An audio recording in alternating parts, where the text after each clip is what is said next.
The summer of 1680 wrapped Madrid in a suffocating heat. Inside the grand halls of the Alcazar, the royal residence, the air felt stagnant, thick with the sweet scent of lavender and rosewater. But there was something far less pleasant mixed in, a stench so strong and offensive that courtiers would subtly step aside when the young princess passed. "Her Royal Highness is coming down the corridor," one lady-in-waiting would murmur to another.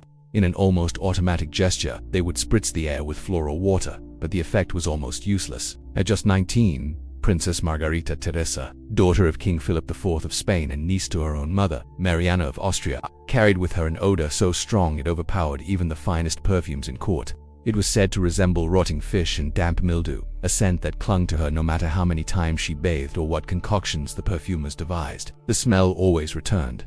This wasn't just an annoying detail, it was a cruel symptom of a much deeper issue. What seemed to be a personal curse was, in fact, a reflection of an ancient and devastating practice that plagued her bloodline. For generations, the House of Habsburg, in a desperate attempt to preserve power and property, had resorted to marriages between uncles and nieces, cousins, and other close relatives.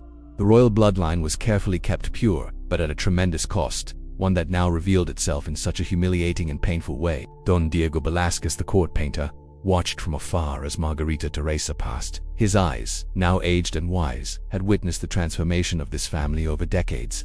He had painted the members of the Habsburg family in all their ceremonial grandeur and their genetic decline. Each generation of the family wore the Habsburg legacy more clearly in their bones-jutting jaws, thick lips, hooked noses, and now, inexplicable bodily odors that even the best physicians in court could not treat. Velázquez had once overheard royal physician Luis Mercato refer to Margarita's condition as the price of blood purity.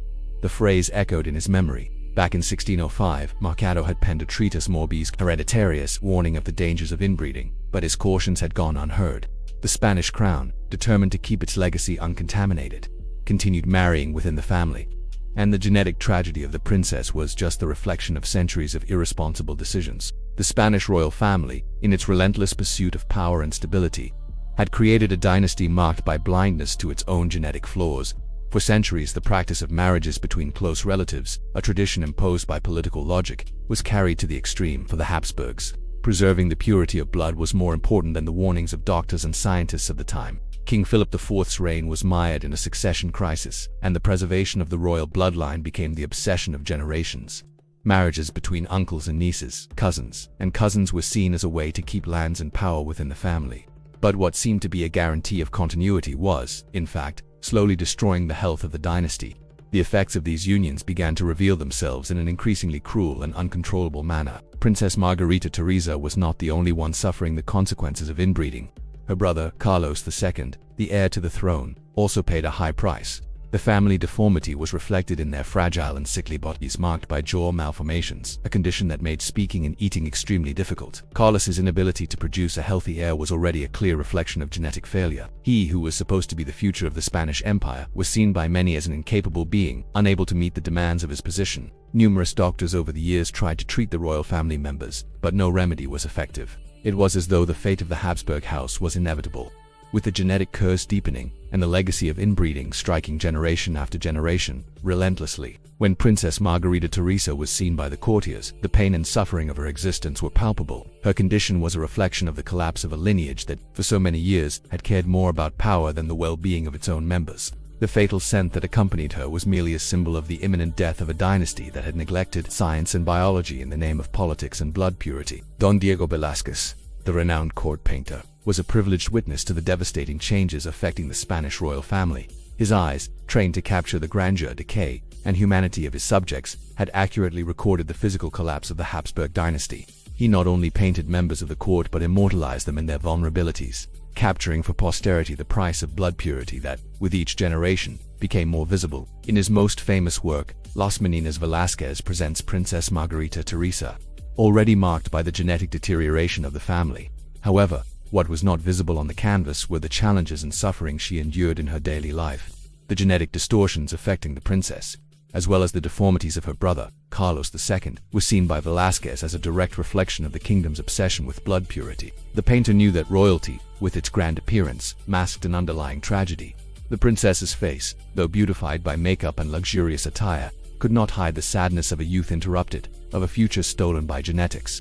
Velázquez, who had witnessed the rise and fall of this family, knew that what he was recording on his canvases was not just a snapshot of the present but a testament to the decay consuming the Spanish Empire. Through his brush, he captured more than the surface, showing how royal appearance had become a mask for internal flaws.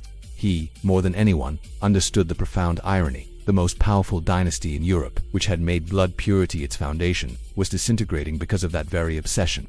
What Velázquez saw, and what he painted, was a reflection of the collapse of a royal line that had lost itself in its own arrogance and a distorted concept of genetic perfection. As the Spanish court sank further into the succession crisis, the obsession with blood purity became the central focus of the Habsburg dynasty's strategies.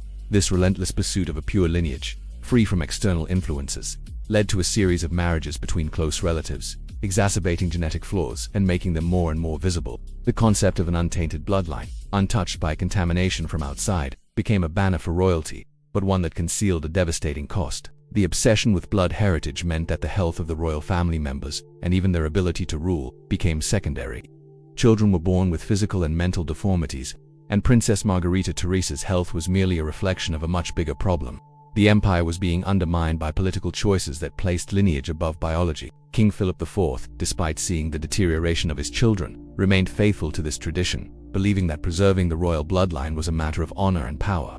However, he could never have foreseen how destructive this belief would be to his empire. Attempts to cure the diseases and deformities of his children were numerous, but all failed. With every inbred marriage, the Habsburg legacy grew weaker, as if nature itself were resisting such imposition. The perfection of the royal bloodline, meant to be the foundation of the empire, was being destroyed from within, like a genetic disease with no cure. The struggle for perfection and the preservation of purity became, therefore, the very sword of Damocles hanging over every family member's head. They were chasing something intangible, believing they were securing the continuity of the empire, but in reality they were digging their dynasty's grave. The price of blood purity was paid with health, intelligence, and ultimately, the downfall of the empire. As the years passed, the Habsburg family found itself increasingly isolated in its own misery.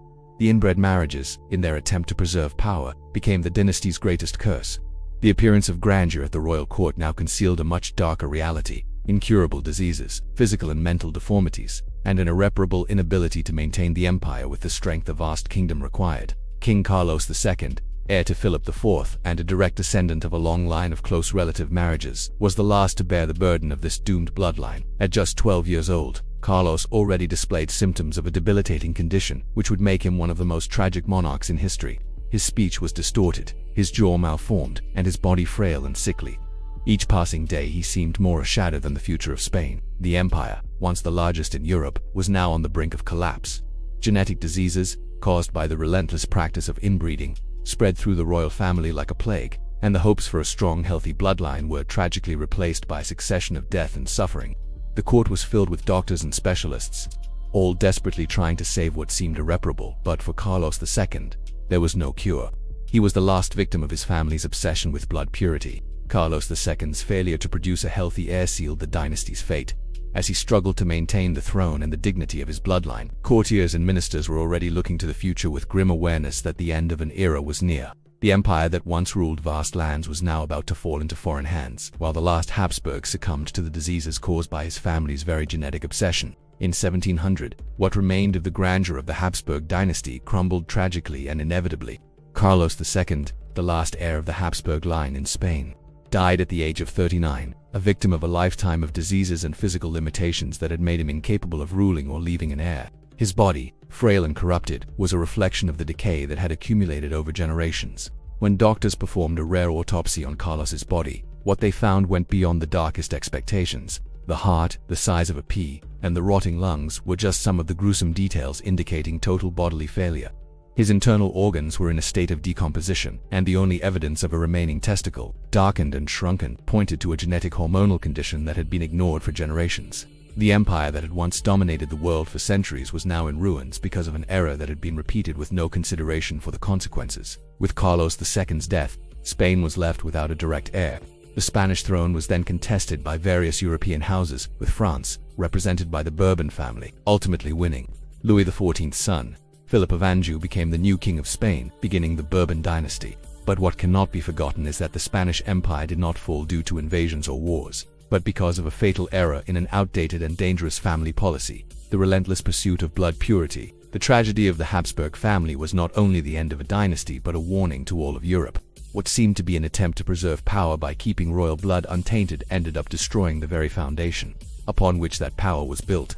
The obsession with genetic perfection not only led to the fall of an empire but also to the death of its own bloodline. Rendered unviable by the relentless forces of biology, the last of the Habsburgs, Carlos II, was not merely a weak and sickly monarch, but a tragic symbol of self-sabotage. The dynasty that was once synonymous with power and grandeur was destroyed from within, by choices made with the best of intentions, but with no regard for the limits imposed by genetics. And so, the legacy of the Habsburgs, with their arrogant belief in blood purity, vanished, leaving behind an empty empire and a history filled with lessons unlearned. If you loved this story of downfall and tragedy, don't forget to leave a like and subscribe to the channel. That way, you won't miss out on upcoming videos about historical mysteries and events that shape the world. Hit the bell so you're the first to know when we release more content that will keep you hooked until the very last second. Don't miss out.